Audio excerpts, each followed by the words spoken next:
In trading, knowledge is power, and lack of knowledge in what you're doing can be costly, very costly. So you need a solid foundation of quality market education. Whether you're new to trading or a seasoned veteran looking to add advanced strategies to your arsenal, there's always something to learn and something to improve on. And now you can access the same knowledge that professional traders receive with Market Rebellion's Trading Education.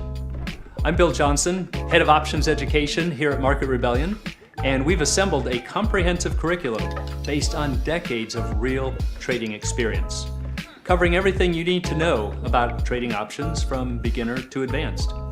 We go way beyond the nuts and bolts of options theory to teach you how to apply specific trading strategies and the techniques needed to adapt your trades when markets shift. Regardless of your goals, you'll gain access to the education you need with easy-to-consume lessons so you can learn to trade with confidence, enhance your knowledge, and master the practical skills required for market success. So please join us for in-depth trading education only from Market Rebellion.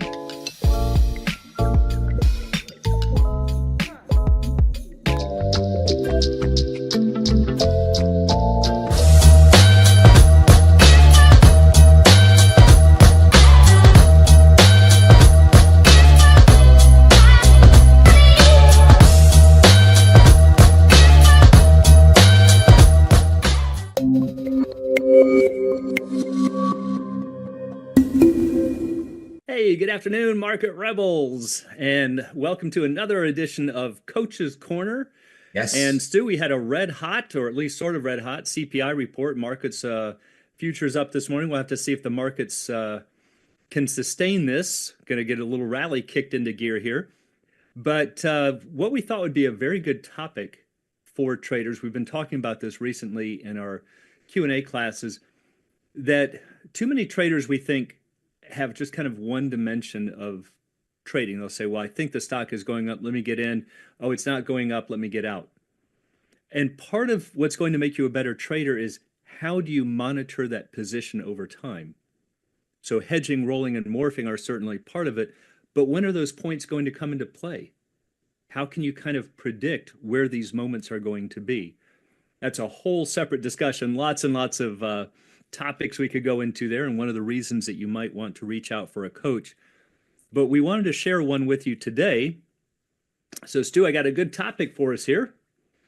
Let's kick it off with a little chalk talk question. Stock is $100 call trading for 10. And before I ask you the question, don't shut it off and say, I know this is easy. Most of our questions are designed to look easy, and we're going to show they're not so easy. Okay. So the question is, at what stock price does the call break even? Now, again, a lot of people will know the kind of the textbook version of this, and they'll say, oh, well, that's very easy. And what we want to show again is that it's not really true. As with all answers to options, or most of them, it depends. I kind of want to know what break even you're talking about. Really want to know. That's one of the things it's going to depend on, which break even, and that's kind of a surprise to people. All right, so let's go take a closer look at this whole idea. So our topic is, where does my option break even? Again, seems simple, not so easy in practice. So let's start off with the beginning here, expiration break-even point for calls. If we have a stock at $100 call trading for 10, the thing that you have to understand is that there are two break-even points. Right, and this is where people kind of fail, right? They completely fail. Right. Now, actually, there's more than expiration. Right. There's actually more than two. It's just at any given point in time. We actually have one at any given point in time, but we should really be looking at the expiration and the current. And that's the two that you have to be aware of. The expiration applies only at expiration. Let's say right on that expiration bell or the final seconds going into it on expiration day. That's one break even. But then we also have another one for today, or for tomorrow, or for next week. Right. What's this going to look like in a week? And what's it going to look like in a week, or later today, technically speaking? Questions. Yeah. So the expiration break-even point, and when I said earlier that most people would think this is an easy question, And the reason is this is the one that everybody is taught. And when they say, what's the options break even? Well, without giving the assumption that we're talking about at expiration, people assume that there's only one break even. But if you want to find the expiration break even, you are going to add the options price to the strike. So in this example, the options price is 10 and the stock is 10. I'm sorry, stock is 100. So 100 plus 10 is 110. And what that tells us is that if the stock is 110 at expiration, then the call just breaks even. All right, now why is that? Well, we paid 10, we got to get our 10 bucks back. If the stock is 110, how much intrinsic value is there, Stu? Let me see. Should I get my calculator? 10 bucks. Count some fingers. There's $10 of intrinsic value. So all that happens is you swapped out $10 of extrinsic value for $10 of intrinsic, and you still just broke even. Which is another topic that we're going to hit, by the way. Yeah, exactly. Yep, lots of moving parts in here. Now, that's the expiration break even, the one, like Stu said, where most people fail or even fail to recognize that it exists, is the current break even point. Now, for this one, unless you're really, really good at math, and I doubt that anybody is this good to do it in your head, the current break even requires a pricing model. A very complex set of calculations. It's the Black-Scholes model or whichever pricing model you want to use. They're all going to give you a very similar answer, but it takes a pricing model. It's a theoretical price. Why? Because it hasn't happened yet. We're saying, well, if everything's the same, if volatility is the same, if the stock price is the same, and we just advance the clock one day, that's what's going to draw the current curve. So if you have a $100 call trading for 10, the thing you have to understand is that the current break even changes over time. That's why it depends. It depends on which break even you're talking about and at which point in time. And of course, the stock is moving around, and stock of volatility is moving around. Lots of things are moving. If you got bigger dollars and interest rate fluctuations, I was going to say nowadays interest rates kind of come into play, or the anticipation of it, which is really all that matters. Yeah. So here's our expiration graph, and we can always tell this for all the new people because we have very straight lines. We always get a bend at the strike. We can tell we're dealing with a 100 strike. But do you see how this line over here is straight? This 45-degree line.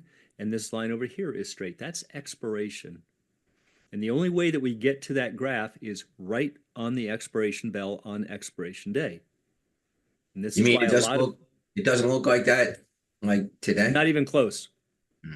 Right. And this is why a lot of traders, especially with things like vertical spreads, get confused. They'll look at this graph and they'll say, hey, the stock is up here at 110. How come I'm not at maximum gain? Right. Because the graph shows them at no, that's your expiration graph. Right. They could be short the 110s. The stock's trading 112 and their spread's trading for 3 3/4. Hey, how come? How come it says I should be at 5? Exactly. Yeah. Right. So or how about this? Oh my God, I'm going to get assigned. I'm going to get I'm going to no. Because my short is in the money. It didn't land exactly at 110 at the bell on expiration day. So therefore, I'm not doing well. Right. So the thing that we're looking at is, remember, here's our zero line, this horizontal line, and right where the black line, the risk graph, crosses zero, is where we make zero profits or zero gains. And that seems to be crossing right at 110. That's our expiration break even. But the current curve doesn't look anything like this. It looks like this. And actually, when I say it looks like this depends on assumptions. How many days? What's the volatility? Yeah. What's the interest rate? I think I did this with 30 days to expiration and probably 20% vol. But the point is that it's curved.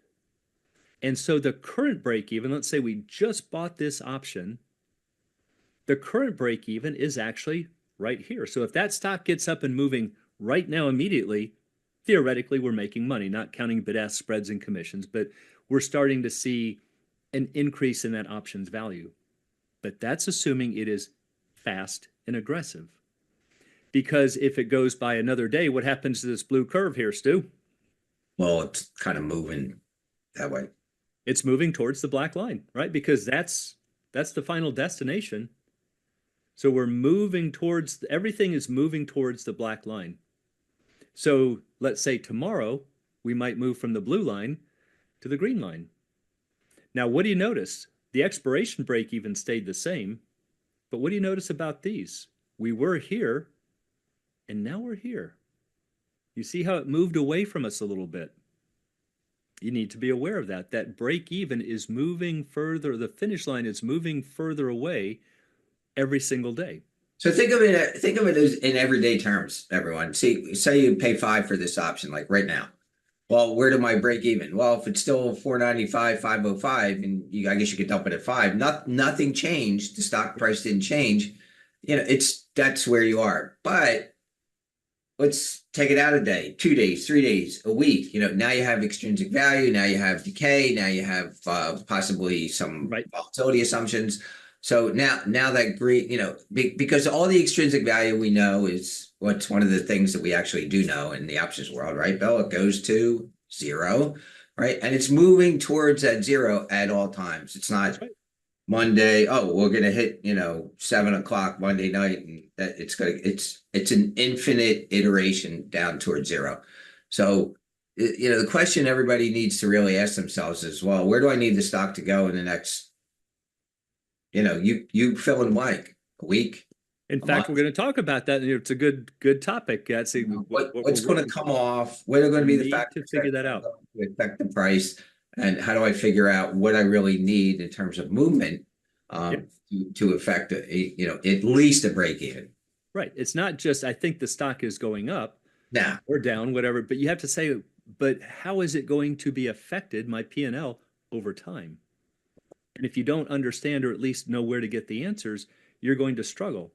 So now let's advance the clock, let's say another day or another week, but some period of time goes by. That line does what? Shifts up this way some more. And now look what happened to our break even. It used to be on the blue, then it moved to the green. Where is it now? Higher. See how it's moved? And that gap is getting a little wider. So what's going on here? So you need the stock to be moving higher to kind of catch up. Faster, right? Yeah, all right. It needs to catch up with the decay. You need to be gaining because you're losing extrinsic value and you need to be picking up intrinsic value. You need to beat the clock. That's right. So if we come out here, another one. Now again, look at how big that gap is right there. So now look how far that thing's moved in. All right. So the thing that we're just trying to show here is that the expiration break even stays fixed, but the current break even changes over time. So that's why you have to be really careful if somebody says, what's your options break even? Well, a professional trader would say, which break even at what point in time? A week from now, 3 days from now, expiration? If somebody doesn't qualify that, I would assume they mean the expiration break even. But yes, the problem with that is that then all the new traders assume that there's only one. Because the only one thing that they talk about is expiration. It's, add the options price to the strike. And we're done. There's only one break even. There's not. There's lots of them. We need to know at what point in time. So let's find out some ways that we can monitor this. Before we do, as always, quick reminder, check us out, marketrebellion.com/get started. We have a host of articles, videos, all kinds of things on topics just like this to help you make better decisions. So it's all free and a wonderful resource, especially for those who are new to options. Yeah, that MasterCard commercial where they say at the end, like, priceless? Oh, yeah. Well, this is priceless. Seriously, guys. This is... It's all, yeah. Or the other commercial about you can pay me now or pay me later. Wasn't it a transmission place that used to say, which I thought was a great ad. People always say, oh, I don't need to do it. I don't need to do it. And then you pay for it tenfold when the repair down the road, down the road. Kind of the same thing here. You can certainly go out and push buy call, and you can kind of learn through the school of hard knocks, but there's a lot of things you're going to learn the very expensive way. And there's no need for that when you can get the answers for free. Let's take a look at the expiration break-even point for puts. So let's put our stock at $100 put at 10. Again, there's 2 break-even points, but we're going to do a little twist here. We're going to subtract the options price from the strike. Why do we subtract it? Well, puts are bearish. We need the stock price to fall, to move in a lower direction to make money. So in order for that put to break even, we need the stock price to fall. Our finish line is moving to the south. So we would take the 100 stock minus the $10 put would be 90, And therefore, if the stock is 90 at expiration, not today, but at expiration, the put just breaks even. So we're going to look something like this. We get an expiration break even down here at 90, but as before, we can see the current curves moving through time. But now they're all moving to the left. Okay, so that's a fairly simple way. I think most people know that with the expiration break evens because that's typically what's taught in books.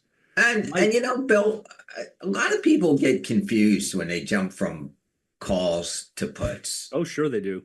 And I would suggest to everyone that these formulas, like do I add, do I subtract? You know, I would suggest to you that you just really take a moment to just kind of think it through. Hey, think it through. You know, don't try to memorize this stuff. Just try to gain access to like being intuitive on it and how it works in real life. Yeah. And I'm pretty sure you're going to find that you don't need to memorize any formula. It just makes I memorize very few formulas. It take me 1 second to think about it and say, okay, here's what the formula must be. Yeah. Yeah. If you memorize them, unless you're rehearsing it every day, you're not going to have confidence in it. And once you make one mistake, it's just a formula, right? Right. Once you make one mistake, now you can compound that because you might not realize it's a mistake until it's too late. If you don't memorize it, but you understand it, you'll never make that mistake. Yeah. All right, so let's talk a little bit more about this idea of time decay before we figure out how to monitor it. We've talked about this before. I think we did a special class on this, but remember, is time decay a risk? No. A lot of people will say yes. Stu and I take a different approach to it. Risk is always about uncertainty, things that we don't know. But time moves in the same direction at the same speed. It's one of the few things that we know that is 100% known. Right. So as I always say, is it a mystery of how many days are going to pass in 30 days? Well, gee, let me guess. Looks like it's 30. We know that with 100% certainty. So why is that a mystery? Why do we say, oh, that's a huge risk when it's 100% predictable? So the better way to think about time decay is that it's just an inherent nature. It's just a characteristic of an option. It just is because you're buying a block of time. And because time passes, then yes, the value of that time is going to diminish. But it's really unfair to say it's some kind of a big risk because otherwise everybody is trying to mitigate theta. They think the whole trick is to avoid theta. They think, therefore, I need to be an option seller so I can get positive theta. What could be better? It's always a focus on theta, and it's not even a risk. But yet confusing a characteristic as a risk is a very big risk. And I think this is why a lot of people are attracted to deep out of the money naked puts and selling them 20 times trying to get the free money. Or if it's not enough, sell them 50 times because sell them 50 times, go even further out of the money. Right. Pay no attention to normalized Vega and how that could absolutely create an avalanche over your account. Vega. What's that name? Isn't that a car they used to make? Not a very good one, and neither is normalized Vega. That can absolutely absolutely crush you.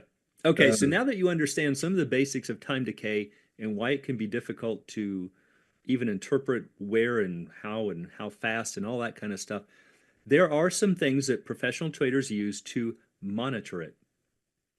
As Stu always talks to the traders in Q&A, you have to understand what it's going to look like, or at least have a reasonable guess. Just have Black and Scholes themselves wouldn't have been able to say, here's exactly where they'll say, here's under these assumptions, here's probably a pretty good area. Just get in the game, like I said. Get in the game, right. Just get in the game. Get in the same game. That's all. Just have an idea of where you're going. The way that we can do this is to use delta and theta, use two of our Greeks to monitor time decay. And here's how we're going to do it. You can calculate what's called 7-day theta. Some brokerage platforms will do that for you. And it's exactly what the name implies. You're going to take theta and multiply by 7. Right? That's what's called 7-day theta. And even though that's not technically the true theta that will occur over 7 days, it's going to be pretty close. It's close enough. And just as a quick side note on that, why isn't it exact? Because the theta curve is a curve.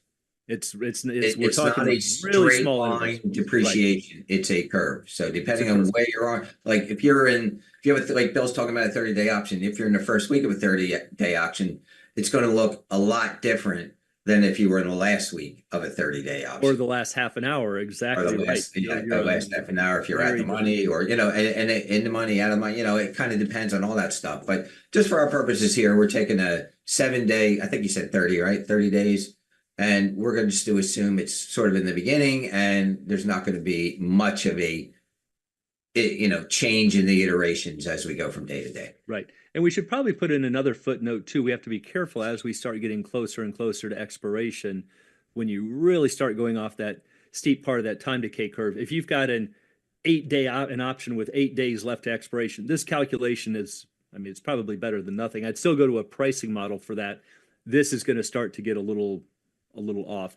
But if you've got 30 days, 60 days, a year, it's going to work fine. It's going to be really close. And on that note, bear in mind that cliff is on the at the money options, right? On the out the money options or the in the money options, that extrinsic value is history already. So don't, you got to know that too, right? That's just another thing. There's different theta curves, but we're getting off into other topics. Yep, we're going to do some examples in a little bit. So what you're going to do is you're going to calculate your 7-day theta. Just look at your broker's platform, the current theta times 7, and you're going to divide that by delta. And what that does, it shows the required stock move to offset the time decay. So, for example, here's a little pricing model, and this is something you can do at home. I got this from barchart.com, but you can just go to Google and type in option pricing model, and you'll find one somewhere that you can actually go through and do some examples. So here we've got the stock at 100. I've got an out of the money call. It's this 105 strike, 30 days to expiration. I'd use no interest rates, volatility of 30%. It's telling us that the option's theoretical price is $1.57. At that volatility, of course, that he's plugging in volatility. That's your fair value at that volatility. Yep. So what's the formula? Take the theta, which is right there. I'm going to call that 0.05 minus 0.05. Right, theta is always negative for a long option, so a lot of times we don't say minus, we just kind of know that it is.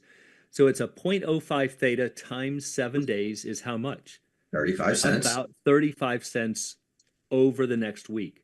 Over the next week. So I'm going to lose 30. So what he's saying, everyone, is the option's going to lose 35 cents in value over the next week. Assuming everything else is equal, nothing changes. Nothing changes. Just the extrinsic value decay, that's all we're focusing on here, is 35 cents lower. Right. Don't say, hey, this formula is wrong because I lost it all. Well, yeah, the stock's trading down 10 points. Yeah. No, we're assuming everything else stays the same. We're just looking at that theta curve. But now, again, without memorizing formulas, think about it logically. How far would the stock have you owned the stock? How far would it have to rise to pick up 35 cents? Well, 35 cents. I think 35 cents. Right, Wait, would be my calculator cents. out again. But think, how many shares of stock do we own? There's our delta. That's why we divide by delta. We're effectively holding 30 shares of stock. What's acting like 30? That's what's acting like 30 shares of stock. So we have to divide this by 30, and we get $1.16. Yeah. So don't get that confused with what the options underlying delivers. It's always going to be 100. That's always more 100. A leverage discussion. This is how it's acting. What's its behavior? What behavioral aspects of its movement does it have right now? And it's on this case, and that's because of the delta. Because of the curve. Yeah, right. Which picks up and goes down. Here? As a trader, what it's telling us is that if we went into a pricing model and I made that number 101.16, in other words, I add $1.16 to the current stock price, and I knock 7 days off the clock, so that should be 23. What is going to happen to this price over here? Should be roughly unchanged. Now, again, roughly, because we're dealing with curves, it's not going to be perfect, but it should be roughly unchanged. Okay, so let's try it. Remember 101.16 and 23. 101.16, 23 days. So what did you do there, Bill? All you did was you just made time move forward by a week. You went from Set by 7 30 days, correct. to 23. You just changed the time. You simulated a week going by. Yep. You put in a new price. You simulated a change in price up Stock to price that going up. number. And what was that number? Because we got that from our formula before. And theoretical price is What do you suppose that is, Stu? well, let's see. Somewhere between 157 and 157. That would be exactly right. Oh, And the answer is there 155. you go. Now, is it 55. exact? No, we already said it's not going to be exact, but like Stu said, get in the game. Yeah. As a trader, is it really going to make a big difference if you No. say I predicted No. 157 and you look on your No. platform, it's No. not No. going to make a bit of difference. At least you have an idea Mhm. of how far that stock needs to move to keep you above water. Mhm. But now notice what happens. We get a new theta and we get a new delta. So let's do it again. Our theta is now roughly 0.06. So run, for all of you out there on YouTube, run through it with us. We take 0.06 times 7 days, gives us 42 cents. We divide by delta. Delta is about 32. 42 cents divided by 32 is now $1.31. Remember when I showed you those curves moving out wider? You see, now that stock has to move a little bit further. So now we take the stock of 101.16, we add $1.31 to it. Let's do a timeout. Why does it have to move further, everyone? Think about this. Your theta is higher, It's right? accelerating. Yep. It's accelerating. So you need more of a move to make up for the increased theta. That's right. So now if we make this 102.47, which is just 101.16 plus the change in our stock's price of $1.31, and we knock 7 days off the clock, so this should be 16, this number should stay roughly unchanged. Yeah, I'm gonna say give or take a nickel this time. How's that? And as a professional trader, you would learn to do that. You just realize it's going to be somewhere around $1.55. Yeah. Let's try it. Let's do 102.47 and 16. 102.47, there's 16, everything else constant. And what do you suppose that number is, Stu? 155. 155 would be an excellent guess. Is it going to be perfect? Nah. No, probably going to be a little high, right? Yeah, because of this idea of 152, 153. That would probably be a better guess. So let's see. Oh, there you go. 153. And look, 40 years plus years doing this. I don't care that I didn't get the exact number. It doesn't You matter. never will. Just there's going to be a bid-ask spread. There's going to be commissions. It really doesn't matter. You're just trying to get in the price. There might be a tick or two or 10 of implied volatility. We're keeping that constant here. There's a dividend that may be changing. Look, it just doesn't matter. Just get in the game. Just have an idea. It's like a question that I always ask my coaching clients. Well, what do you need to happen in order to get yourself in the game here to start making money? And they always go to that expiration number. It's like, no, how about like today? How about next week? Yeah. What about this stock movement that's currently happening? Where do you need it to go? How do you need it to behave in order to make the curvature that you're buying worth it to you? Exactly. And that conversation just gets lost in the beginning, at least. Yep. So let's try one more. Theta is now 0.075, about 7.5. Times 7 would be 53 cents. What do we divide by, everyone? Look at your delta right there. The current delta is 36. Now remember, as that stock is moving up, we're moving up that curve, so that steepness is starting to get closer to delta 1. That's why that delta is increasing. So now we need the stock to move $1.47. So we increase this by $1.47 to 103.94. We knock another 7 days off the clock to make that 9, and this should stay roughly unchanged. So let's do it. Let's remember 103.94 and 9. There we go, 103.94 and 9. And what do you suppose that number is, Stu? Right around that number, give or take a few pennies. There you go. Give or take a few. Yeah. Right. So again, the thing that you're seeing here is that these lines, it's even going to be a little hard to see here, but if you draw a vertical line through each of these current curves, right there where they cross zero, you can see that the space between them is starting to get a little wider, and that's because the decay is accelerating. And that's why you need more and more stock price movement to keep up. quick side note here. On the platform that I use, and Bill, sometimes I know you're trying to get back into it. Most of us at Thinkorswim, most of us at Market Rebellion do actually use Thinkorswim. And again, I'm not plugging it. I'm just saying it's the one we use. You can actually on your analyze risk profile tab simulate all these lines. You can get 4 or 5 lines simulating dates in the future. Yep. And you can do it's called a step function. So I could make these 1 day apart in Thinkorswim. I could make them 5. I could make them 12. You can make them whatever you want. What a great it's a phenomenal tool. Yes. Absolutely phenomenal. Now let's revisit to give you a little more insight here, a topic that we did last week. But first, remember marketrebellion.com/get started. So some tips on monitoring decay. Use delta and 7-day theta to monitor the rate of decay. And again, this allows you to see if the stock price movement is sufficient or roughly sufficient to offset the option's time decay. There's no right or wrong answer on what to do, but this is where it helps to have a lot of tools in the toolbox and lots of strategies, but at least you'll have a method for making decisions. Instead of just going, holy smokes, what happened? You should have an inkling of what is going to happen at different, what if the stock, what we usually call stress testing, stock moves up 5% or down 5%, up 10%, down 10%. Volatility moves up 5 ticks or down 5 ticks. What's going to happen to my position?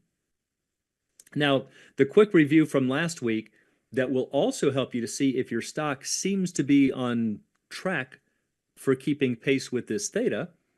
Show you how all of these topics overlap. Scaling volatility. Now, we did a more detailed discussion on this last week. If you didn't catch it, go back in YouTube and you can definitely check the full video.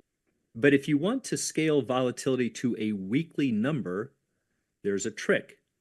And what I mean by scaling it, the number that you see on your broker's platform is always assumed to be 1 year.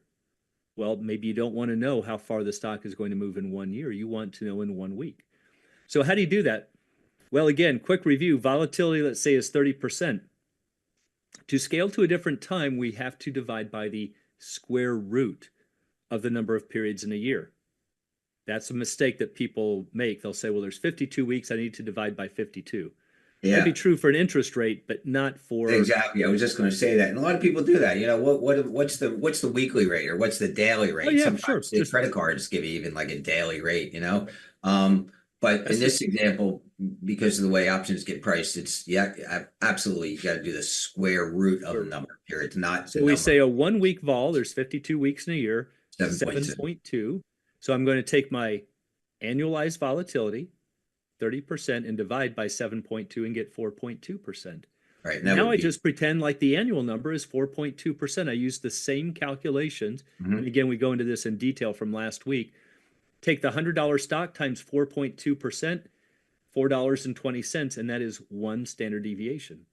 So I can take the current stock price, add and subtract 420 to it. So that's going to give me 95.84 on the low, 104.16 on the high.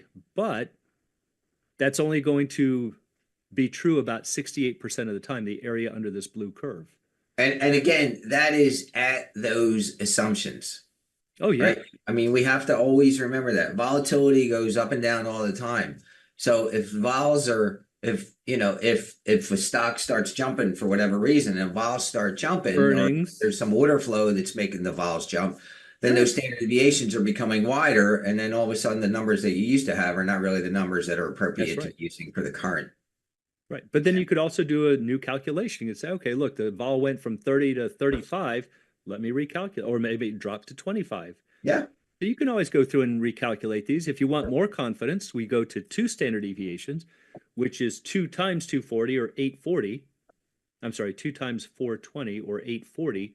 So we just now make the low range 91.68 and the upper at 108.32. Now we would be confident that 95% of the time, our $100 stock would be somewhere in this range in 1 week.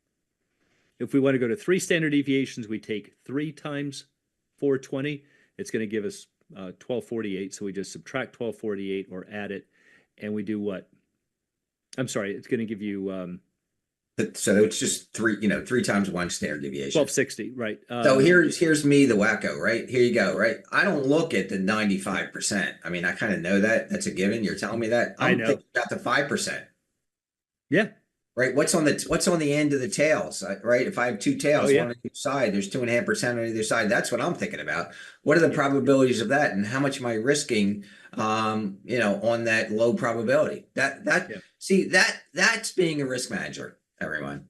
Yeah. Right. All these standard deviations they're all known. Like what if the volatility changes? What does that mean in terms of movement and range?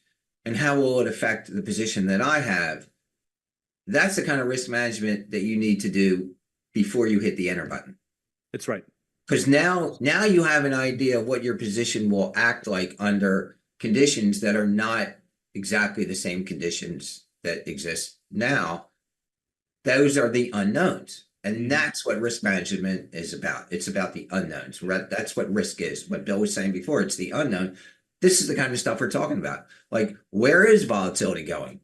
Can I make the assumption that it's going to remain constant? Can I make the assumption that that bell curve is going to look like it does now, tomorrow, or the next day, or the next week? No, I can't really make that assumption, but I can provide parameters for myself to say, well, I have a probability that I can work with.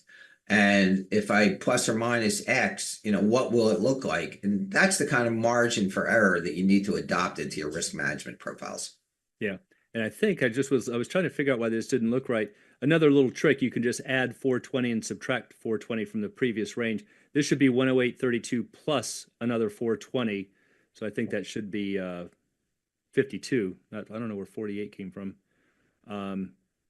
But at any rate, we get these ranges, and the more confidence, the wider the range. But for the most part, I think traders stick with a 68% range. And at least it gives you an idea based on my 7-day decay. Is the stock, does it have the ability to cover that? And this is another way that you can use to monitor that and help you to make decisions. If you want to drop to the daily, what was the trick here? We have to time. How many 200 periods? roughly. There's about 252 trading days. We usually round up to 256 because that's a perfect square. It gives us a nice round number of 16. So it'd be your vol divided by 16. 30% divided by 16 is going to be about 2%. Again, rough terms. So now we just say $100 stock times 2% is about $2.